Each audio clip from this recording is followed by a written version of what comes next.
India news के digital platform पर आप सभी का बहुत स्वागत है। राजस्थान बोर्ड के रिजल्ट आ चुके हैं और 12वीं के नतीजे जैसे ही सामने आए, बाड़मेर के परिवार में बहुत सी खुशियां एक साथ ले आए। मैं बात कर रही हूँ तरुणा चौधरी की, जिन्होंने 99.8% नंबर लाकर सभी घर वालों का दिल जीत लिया। और जितने टीचर्स हैं, साथ के स्टूडेंट्स हैं, बधाइयों का ऐसा तांता लगा है जो रुकने का नाम नहीं ले रहा। तो कैसे ये कामयाबी हासिल करी, कैसे सोचा था इस कामयाबी के बारे में, तरुणा चौधरी हमारे साथ लाइव जुड़ गई हैं। तरुणा, सबसे पहले बहुत सी शुभकामनाएं और बहुत स्वागत आपका इंडिया न्यूज पर। Thank you. आपने मुझे ये अपॉर्चुनिटी दी उसके लिए भी बहुत-बहुत धन्यवाद। तरुणा, एक तो 12th बोर्ड के एग्जाम, ऊपर से साइंस साइड, मतलब इतना टफ पढ़ाई, लेकिन 99.80% नंबर कैसे आए? क्या सोचा था कभी कितने नंबर आ सकेंगे? नहीं, परसेंटेज के बारे में नहीं सोचा था, लेकिन सोचा था कि अच्छा परफॉर्मेंस करना है और सेल्फ बिलीव और कॉन्फिडेंस से हो गया। अच्छा, ये बताइए मदद किसने की? मदद तो सबसे पहले तो पेरेंट्स तो करते ही है पूरा सपोर्ट। और हम्म। फिर सेकंड रोल हमारे स्कूल स्कूल का भी बहुत बड़ा मतलब महत्व था। हमारे टीचर्स बहुत हेल्प करते थे और स्कूल का मैनेजमेंट टेस्ट और बहुत अच्छा था, जिसके कारण मतलब इतने अच्छे परसेंटेज आए आज। हम्म। अच्छा, 600 में से 599 नंबर आए हैं। मेरे लिहाज से तो बहुत ज्यादा है। बहुत से बच्चों का ख्वाब होगा कि काश उनके ऐसे नंबर आते। लेकिन क्या तरुणा को एक नंबर जाने का अफसोस है? और वो कौन सा सब्जेक्ट है जिसमें एक नंबर कम है? इंग्लिश सब्जेक्ट के अंदर मुझे 1 मार्क्स कम मिला है। अफसोस तो पहले तो लगा कि हाँ कहाँ कटा होगा, लेकिन अब अफसोस नहीं है। वैसे वो लैंग्वेज अच्छा। सब्जेक्ट था तो। हम्म।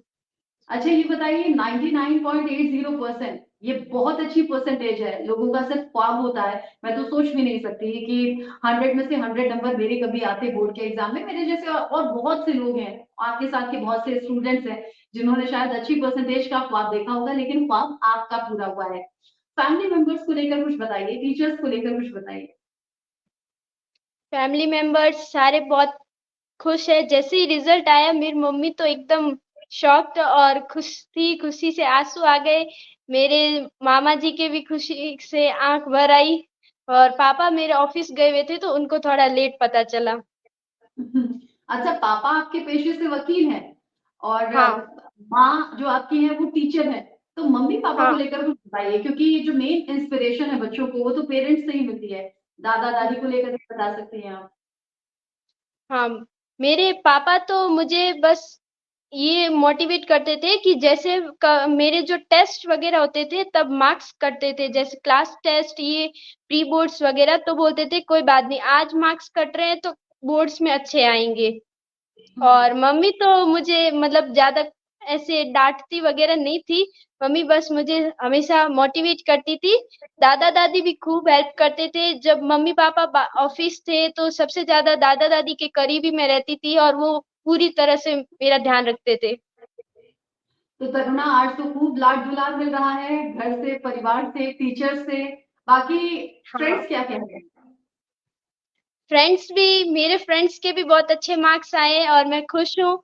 और वो सब भी मुझे कॉन्ग्रेचुलेट कर रहे हैं कल से और सब बहुत खुश है।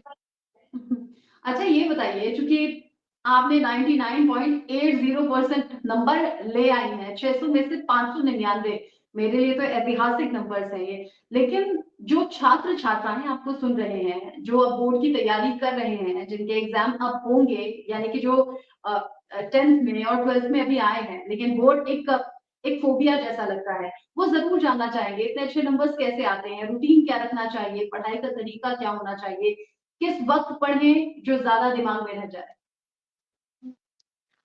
अम, हम सब पहले से सुनते आ रहे हैं कि सुबह के टाइम ज्यादा अच्छी पढ़ाई होती है, लेकिन मेरे हिसाब से जो टाइम हमको सुटेबल लगता है उसी हिसाब से पढ़ना चाहिए। मैं जितने भी आज जैसा कि आपने बोला, आगे वाले स्टूडेंट्स को बोलूंगी, अगर वो नाइट स्टडी उनको अच्छी लगती है तो उसको प्रेफर करें। और किसी को अगर मॉर्निंग में अच्छा लग रहा है तो उसको प्रेफर करें, पर रेगुलरिटी डेली रखें। अच्छा, स्कूल में चूंकि बहुत से घंटे बीत जाते हैं, अलग अलग क्लासेस होती हैं, अलग अलग सब्जेक्ट होते हैं, फिर बहुत से बच्चे क्या होता है, स्कूल में पढ़ लिए बहुत ज्यादा, फिर 1-2 घंटे का ट्यूशन कर लिया, उतनी एनर्जी बचती नहीं है। लेकिन तरुणा में ये एनर्जी कहाँ से आई? 6 से 8 घंटे आप स्कूल से आने के बाद पढ़ती थी। अ, थोड़ा स्कूल से आके आराम करने के बाद मैं थोड़ा थोड़ा पढ़ लेती थी। मैं टाइम नहीं देखती थी कि हाँ मैंने आज इतने घंटे पढ़े, मैं टॉपिक्स को देखती थी तो अपना आप हो जाता था। अच्छा ये बताइए, क्योंकि अगर कोई भी बेटी कामयाब होती है या आगे बढ़ती है, तो मैं कहूँगी सबसे पहले एक माँ होती है जो इंस्पिरेशन देने का काम करती है, इंस्पायर करती है, अपनी बेटी को पुश करती है कि हाँ तुम्हें ऐसा करना है। तो माँ का रोल इस पूरे सफर में कैसा रहा? क्योंकि खुद भी मेरी टीचर है। मम्मी का मेरी मम्मी का तो बहुत ज्यादा ही रोल रहा है। मम्मी तो मैं सबसे ज्यादा करीब, मतलब दादा दादी के बाद मम्मी के पास ही हूँ। मम्मी हमेशा मुझे मोटिवेट करती थी। नंबर के बारे में मेरी मम्मी कभी ऐसे नहीं बोलती थी कि हाँ, दूसरों से कंपेयर नहीं करती थी कि हाँ इसके इतने कम। हमेशा बोलती थी कि कम आए कोई बात नहीं, अगली बार और अच्छे आएंगे। तेरे पक्का अच्छे आएंगे, बस मोटिवेट करती थी हमेशा। अच्छा तरुणा, मैं ये भी जानना चाहती हूँ, क्योंकि आपके साथ में जो छात्राएं होंगी वो अलग अलग तरह से शौक भी रखती होंगी, और खासतौर से लड़कियों के लिए कहा जाता है कि जैसे जैसे बड़ी हो रही होती है उन्हें सजने संवरने का बड़ा शौक रहता है। लेकिन मैं आपको देखती हूँ बहुत ही सिंपलिसिटी के साथ आप रह रही हैं। आपके कई वीडियोस मैंने देखे, आपको फूल मालाएं बनाई जा रही है, तिलक किया जा रहा है, आरती उतारी जा रही है, बहुत सादगी के साथ आप उन सभी वीडियोस में, और अभी लाइव भी मैं देख रही हूँ। तो आपको कभी नहीं लगा कि सजना संवरना है, मेकअप करना है? नहीं, मुझे ये शौक नहीं था। लेकिन बाकी जिसको अब ज्यादा शौक है तो वो कर सकते हैं, लेकिन पढ़ाई पे अफेक्ट नहीं होना चाहिए। पर मुझे इस चीज में ज्यादा शौक नहीं है, मैं बचपन से ही ऐसी हूँ। बहुत अच्छी बात है, क्योंकि ये जो एज है आपकी, ये जो टाइम है, वो पूरी तरह से पढ़ने और पढ़ाई पर फोकस करने के लिए है। अब मुझे ये भी बता दीजिए कि तरुणा को अगर सजने संवरने का शौक बाकी लड़कियों जैसा नहीं है, तो तरुणा की अपनी हॉबीज क्या है? क्या तरुणा बाकी आम लड़कियों जैसा मूवी भी देखती हैं, गाना भी गुनगुनाती हैं, डांस भी करती हैं क्या? मूवीज और गाने का तो शौक नहीं है, लेकिन मुझे हल्का हल्का थोड़ा, मतलब कब ज्यादा तो नहीं, थोड़ा थोड़ा डांस का शौक है। बाकी तो अच्छा। मुझे पढ़ाई में ज्यादा इंटरेस्ट है। मैं हम्म। बुक्स पढ़ती हूँ बस। अच्छा, मतलब पढ़ाई से अलग कुछ बुक्स पढ़ती हैं आप? अलग पहले पढ़ती थी, अभी वो जैसे मैं 10th में आ गई, 11th 12th में, हाँ। तब मैंने छोड़ दिया। क्योंकि पढ़ाई का प्रेशर भी बहुत रहता है। अच्छा ये बताइए, सबसे पसंदीदा सब्जेक्ट आपका कौन सा है? फिजिक्स। अच्छा, लेकिन फिजिक्स तो अच्छे अच्छों के पसीने छुड़ा देता है। लोग कहते हैं कि सर के ऊपर से निकल जाता है, कुछ समझ नहीं आता। मुझे 11th 12th में सबसे इंटरेस्टिंग यही लगा, अच्छा, ये सब्जेक्ट। हम्म। तो उसके लिए क्या कुछ अलग से पढ़ाई करनी पड़ी, अलग से फोकस करना पड़ा फिजिक्स पर? नहीं, जो स्कूल में टीचर सिखाते थे और एनसीईआरटी पे फोकस करके और थोड़े न्यूमेरिकल्स प्रैक्टिस करते थे तो कॉन्फिडेंस आता था उस सब्जेक्ट में, हम्म। इसलिए। अच्छा, क्योंकि 12th का पड़ाव तो पार कर लिया है, अब आगे करुणा को क्या करना है? आगे मुझे सिविल सर्विसेज में इंटरेस्ट है। मैं भारतीय प्रशासनिक सेवा में जाना चाहती हूँ। अरे वाह! सिविल सर्विसेज का सपना क्या बचपन से देखा है या अभी अभी 12th के दौरान आपके दिमाग में आया? नहीं, जब मैं 6th 7th में थी ना, तब से मुझे इस फील्ड में इंटरेस्ट जागा था। हम्म। लेकिन बड़ा टफ होता है। लेकिन करुणा के सामने तो कठिनाई कुछ नहीं है, करुणा ने तो बोर्ड के एग्जाम में 600 में से 599 नंबर लेकर आई है, क्यों? हाँ, वो तो कंटिन्यूटी मैटर करती है, डेली। हाँ बिल्कुल सही आपने कहा कि अगर आप कॉन्टिन्यूअस पढ़ाई पर फोकस रखते हैं, डिफोकस नहीं होते, तो आप लक्ष्य की प्राप्ति जरूर करते हैं। आपके साथ शायद आपके टीचर भी हैं करुणा, क्या बात करना चाहेंगे वो? हाँ, जरूर। और उनके बारे में कुछ बताइए भी आप। हम्म। ये मेरे बचपन से फिफ्थ फर्स्ट से लेके फिफ्थ तक प्राइमरी एजुकेशन में इनका मतलब रोल रहा है। अच्छा। और इनका नाम फिर हाँ, इनका नाम क्या है? इंदिरा राम जी भादु। इंदिरा राम जी, आपको भी बहुत बहुत बधाई। बच्ची ने नाम रोशन कर दिया है, और देखिए शुरुआत तो पढ़ाई की आपसे ही तालीम लेकर हुई है। Thank you ma'am, thank you. कैसा लग रहा है? बच्ची ने 99.80% नंबर पाए हैं। बहुत खुशी हो रही है। एक गुरु के नाते तो डबल खुशी हो रही है कि मेरी प्रिय शिष्या ने बहुत ही शानदार प्रदर्शन किया। शुरू से ही ये मेधावी और होनहार थी। जब मैं इनको LKG, UKG, first, second, third में पढ़ा था तो बहुत होशियार थी शुरू से ही। हाँ। तो अच्छा, मुझे तब विश्वास था कि ये बड़ी होकर कुछ न कुछ अपना नाम कमाएगी ज़रूर। तो तब ऐसा कभी सोचा था कि इतने अच्छे नंबर आएंगे तरुणा के? नंबर तो अच्छे आएँगे ही, पर लेकिन ये नहीं था कि भई पूरे राजस्थान में सेकंड टॉप करेगी। अच्छा, ये बताइए, चूंकि आप तो गुरु हैं, आपने बहुत से शिष्यों को पढ़ाया है, बहुत से स्टूडेंट्स चाहे लड़के हैं या लड़कियां हैं, इतने अच्छे नंबर आज तक किसी के आए क्या? आज तक मैंने तो नहीं सुना इतने नंबर आए बोर्ड में। आगे फिर किस तरह से शुभकामनाएं, या फिर ये कहूँ एक गुरु आशीर्वाद अपनी शिष्य को देगा? बिल्कुल, बहुत-बहुत शुभकामनाएँ और हमारा आशीर्वाद है कि वो सिविल सर्विसेज में भी इस प्रकार से अपना प्रदर्शन करे। तरुणा, अगर फैमिली का कोई और मेंबर आपके आसपास है तो हम जरूर बात करना चाहेंगे। नहीं, अब उनकी मम्मी है, वो हम ऊपर मंजिल में है, वो नीचे मंजिल में वो अभी खड़े थोड़ा हैं। बिजी है, गेस्ट आए हुए हैं इसलिए।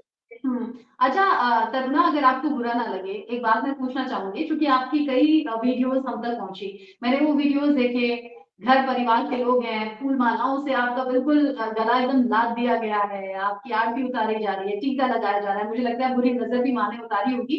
लेकिन जब मैंने आपकी मम्मी को सुना तो उन्होंने यहाँ घूंघट किया हुआ था। तो क्या ऐसा लगता नहीं, आपको लगा नहीं कि हाँ, फीमेल्स को उस तरीके से आगे नहीं बढ़ाया जाएगा, या मैं उस तरीके से नहीं पढ़ पाऊंगी? आप तो बहुत ब्लेस्ड हैं, आप तो बहुत सौभाग्यशाली हैं जो इस परिवार में पैदा हुई हैं, और परिवार का इतना सपोर्ट है। आपकी तो मम्मी टचवुड खुद वो टीचर है, तो बड़ी इंस्पिरेशन तो माँ से ही मिल गई। लेकिन जब आसपास का माहौल या गांव का माहौल देखती हैं तो कभी लगा कि भाई, लड़कियां क्यों पीछे रह जाती हैं? वो तो मैम बाड़मेर में और यहाँ बाड़मेर के साइड में है कि अभी भी लड़कियों को ऐसे पीछे रखा जाता है। मेरी मम्मी तो मेरे दादाजी पास में थे, उनके रेस्पेक्ट के लिए वो ऐसे घूंघट रखा था कल वीडियो में। हाँ। हम्म। अच्छा, बाकी मतलब वो दादाजी से, यानी कि अपने ससुर से वो घूंघट कर रही थी, बाकी अदरवाइज वो ऐसे नहीं रहती। नहीं नहीं। ये तो अच्छी बात है कि रूढ़िवादिता को पीछे छोड़ना चाहिए। हाँ, हमें अपने संस्कार साथ में रखने हैं, बड़ों का सम्मान भी करना है। साथ ही आप कोई मैसेज देना चाहेंगी करुणा, जो कि इतने अच्छे नंबर्स आपके आए हैं? सिर्फ बाड़मेर नहीं, सिर्फ राजस्थान नहीं, अब तो देश भर में चर्चा हो रही है, और बहुत सी ऐसी स्टूडेंट्स हैं, खासतौर से लड़कियां, वो इंतजार कर रही है कि भाई करुणा हमारे लिए भी दो शब्द कहें, हमें भी कुछ इंस्पिरेशन मिले। मैं तो सबसे यही कहना चाहूंगी कि खुद के ऊपर कॉन्फिडेंस रखें और ये ना सोचे कि मैं ये नहीं कर पाऊंगी या नहीं कर पाऊंगा। हर हर स्टूडेंट ये काम कर सकता है और अपनी मुकाम हासिल कर सकता है अगर वो एकदम ठान ले तो, और कंटिन्यू मेहनत करना करते रहे बस। जो मेहनत लगातार तरुणा ने की है। अच्छा, मुझे कुछ और जहन में सवाल आया, हालांकि मैं सोच रही थी इंटरव्यू अब खत्म कर देती हूँ, लेकिन मुझे पीएम मोदी का ख्याल आया। प्रधानमंत्री मोदी कई बार परीक्षा पर चर्चा करते रहे हैं, छात्र छात्राओं से बात करते रहे हैं, और वो ये कहते हैं कि एग्जाम का जो प्रेशर है वो माइंड पर बिल्कुल रखना नहीं है। अगर आप प्रेशर में आ जाएंगे तो आप उस तरीके से परफॉर्म नहीं कर पाएंगे। क्या आपने भी ऐसा किया? साथ ही मेरा दूसरा सवाल ये संगत को लेकर है। संगत किस हद तक डिपेंड करती है आपकी कामयाबी में, या फिर आपको कामयाबी से पीछे खींचने में? दोस्तों का क्या रोल रहा? पहले पहले क्वेश्चन में तो मैं बोलूं तो जैसा कि नरेंद्र मोदी जी जो हमारे प्राइम मिनिस्टर है उन्होंने बोला वो बिल्कुल सही है। अगर हम जैसे कि अब एग्जाम सेंटर में जाएं और नर्वसनेस के कारण अपन अब अपना दिमाग ही डम हो जाए कि हमें लिखना क्या, तो बहुत इफेक्ट पड़ेगा। इसलिए सोचना ही नहीं है कि मुझे इतने परसेंटेज बनाने हैं, बस अपनी मेहनत को जारी रखो, पढ़ते रहो और पेपर जैसा आता है वैसा करो अपने हिसाब से। मतलब ये नहीं है कि हाँ मुझे तो इसमें पूरे लाने हैं, बस अपनी कोशिश पूरी कर लो, बर्डन नहीं लेनी है एकदम से। साथ ही दूसरा सवाल, क्योंकि संगत दूसरा, बहुत सोच समझ के चुननी चाहिए, ये घर के बड़े भी कहते हैं भाई, पढ़ने लिखने वाले बच्चों के साथ बैठो तो आप भी ऐसे बनोगे। अगर आप सिर्फ खेलकूद मस्ती करने वाले बच्चों के साथ रहोगे तो आप पढ़ाई से डिफोकस हो जाओगे। ऐसा है क्या? ये तो बिल्कुल सही बात है। मेरे जो सारे फ्रेंड्स थे वो सारे पढ़ाई वाले थे, उनके भी 99 परसेंटेज है, बस थोड़े से एक दो नंबर का फर्क रह गया, वरना वो भी आज ये अभी सब टॉप में ही है। मुझे बहुत लगता है फर्क सारे पड़ता है। पढ़ाकू जो बच्चे हैं, मुझे ऐसा लगता है तरुणा, जितने भी सब पढ़ाकू बच्चे हैं सब राजस्थान के बाड़मेर में रहते हैं क्या? जो आप कह रही है बस 1-2 नंबर से पीछे रह गए, वरना उनके भी इतने ही मार्क्स है। रियल में मैम मेरे साथ 4-5 स्टूडेंट्स थे, मेरे फ्रेंड्स थे, उनके बस 1-2 मार्क्स से ही पीछे रहे बस। अच्छा, कुछ खाने में अलग खाती है क्या, जो दिमाग इतना तेज है? और ईश्वर की कृपा रहे, आपका दिमाग ऐसे ही तेज रहे और पढ़ाई में आप इतनी ही कुशल रहें, लेकिन खाने पीने में यानी कि डाइट में भी कोई अंतर आता है क्या? कुछ अच्छा खाना है तो दिमाग अच्छा काम करेगा। खाने के लिए तो मैं सिर्फ देसी खाना खाती थी, चूरमा और सब्जी और छाछ, बस और तो कुछ नहीं। जो राजस्थान का बड़ा फेमस भी है, और आपने नाम लिया, मेरा खाने का दिल हुआ। तो जब भी बाड़मेर कभी आना होगा तरुणा, तो आपसे जरूर मिलूंगी। बहुत अच्छा लगा आपसे बात करके। बहुत बहुत शुभकामनाएं आपको फ्यूचर के लिए। और आपने बाड़मेर ही नहीं, पूरे राजस्थान का नाम रोशन कर दिया है, और देश भर में चर्चा आज तरुणा चौधरी के नाम की हो रही है। और हर माँ बाप यही चाहते हैं कि भाई उनका बच्चा भी ऐसे ही सफलता हासिल करे और इतने अच्छे नंबर लेकर आए। बहुत बहुत शुभकामनाएं और बहुत बहुत धन्यवाद हमारे साथ जुड़ने के लिए तरुणा। Thank you. जरूर आइएगा आप।